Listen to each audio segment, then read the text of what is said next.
my 70.3 Oceanside race recap. Or that's what it would have been, but I didn't get to race.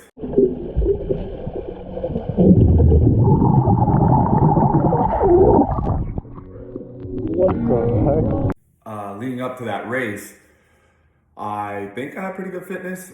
I had that accident back in November, spent all of November and most of December figuring life out again and how to remove and do certain things because my body was all out of whack.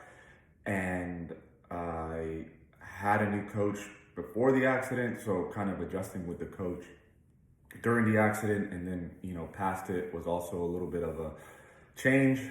And I feel like I had great fitness in the sense that I was running the most mileage I have run in almost my entire career, comfortably, not dying. And it was consistent 6-7 week period of running high mileage with good workouts and managing and having really good intensity control. My bike was a lot less than previous years, but again, I'm only listening to my coach, I don't question that. But I was pushing out great power. I think a little bit better than where I left off last year at some of my final races before the accident happened. And swimming, I've been swimming great.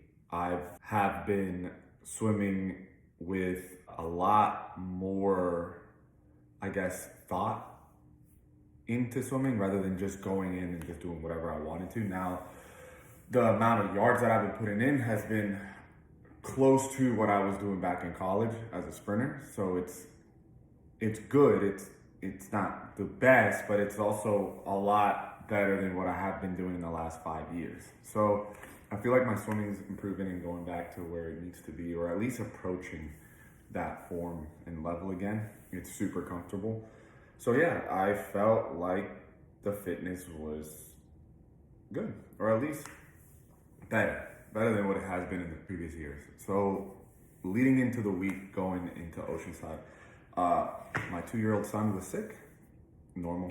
I'm not trying to bring excuses, even though it is an excuse. But he had a little bit of a sickness, and then my 9-month pregnant wife also got sick. So it was bound to happen to me, but I was optimistic, tried to fight it off all week, and started picking it up a little bit towards the middle of the week. I flew out on Thursday. Really underestimated the time change, which was a 3-hour time change, because I went from the East Coast directly to the West Coast, and it was pretty brutal. And I got there, late on my time, semi-decent on their time, and that was Thursday. The race was Saturday. And then Friday, you do the pre-race stuff like the jog and the bike and making sure everything's firing correctly, and the swim felt good, but it was very cold. And one of the big things that happened that Friday was my wife had to go to the hospital because she was started early labor. So there was that stress and figuring out flights if I had to come back sooner than anticipated and all that stress there. And then somewhere along that Friday, I started, there were so many things going on that I didn't realize that I had a fever or I was sick. And then right after the first, before the pro briefing, that's where all hell let loose. I started throwing up, and then I had diarrhea, and I started progressively feeling worse and worse and worse. And I made it back to the Airbnb around 5 p.m. Had some pre-race meal, which is usually Chipotle with a buttload of rice, and I couldn't finish that, and I fell right asleep. And I kept waking up every so often to throw up. And then around 9:30, I get a text from my wife saying, "Hey, I'm feeling okay, but FYI, I lost my mucus plug, so this baby can come at any moment." And, got up race morning with whatever ounce of energies that I had left. I mustered up whatever courage I had and went to the race site, still with the train of thought that I was going to race. It was very cold. It was about 45 degrees in the water temperature, which the water The swim course was moved from a beach start to go into the harbor just because it was 2 degrees warmer in the harbor, which was a whopping 56 degrees. It just made it unpleasant. And because I was already sick, everything was just exaggerated through the roof. I touched the water, I got very cold, started shivering very bad. And that, I guess, caused a gag reflex to kind of just make me throw up. So I threw up in front of a couple people, and they saw me and they sat me down and, said, you don't have to race. And I guess that finally solidified the fact that I wasn't gonna race. And they took my temperature, it was a 103, and they said I can't race, and essentially sent me packing. And the rest of the day was me just wincing in pain, throwing up and having diarrhea and feeling really bad about myself because I didn't get to race. But in hindsight, I probably would have died, or would have done something even worse, and it just made the experience not so great. But it is what it is. Things happen. It's another, experience that kind of gives me a little hindsight leading into other races that you're traveling across the country for, and have, things happen. So moving on forward, it took 3 days to kind of just linger around, let the sickness finally leave. And today I'm feeling a little better. So we started back on the horse, talks with my coach on the next race, which is still kind of in the air because we're still waiting for this baby to pop, to come into this world, and I guess to adapt to the new life that we're about to have.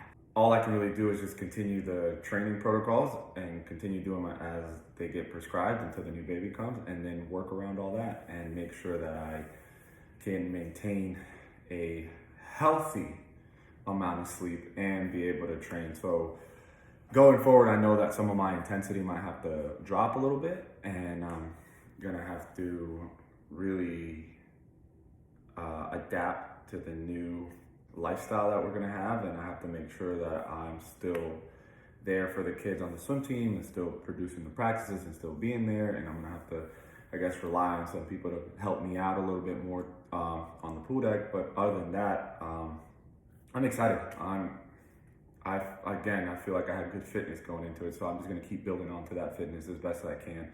Try to get 1 or 2 races in before I really have to buckle down and nest for a while with the new baby here, which we're super excited for.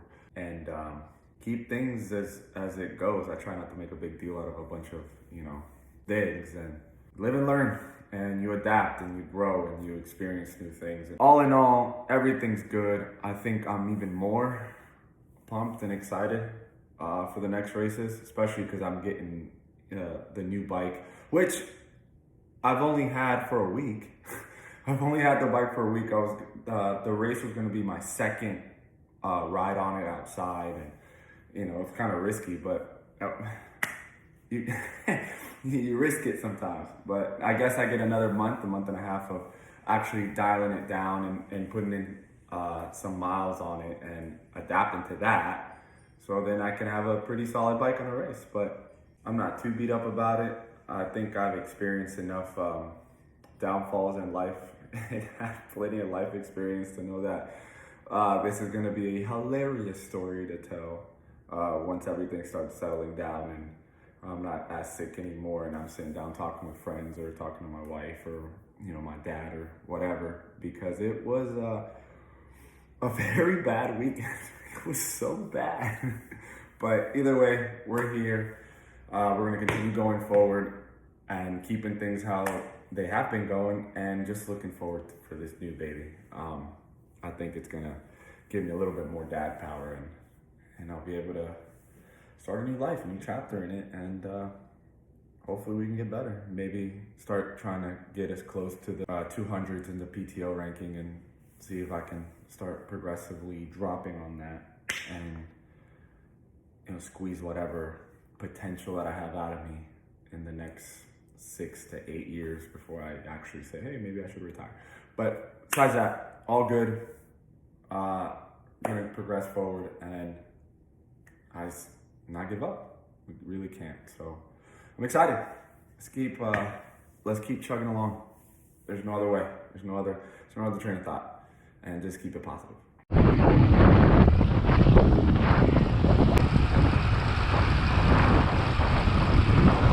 heart rate. What is it? 96. What's your heart rate? I didn't wear a heart rate monitor, but my watch is 154. I believe it.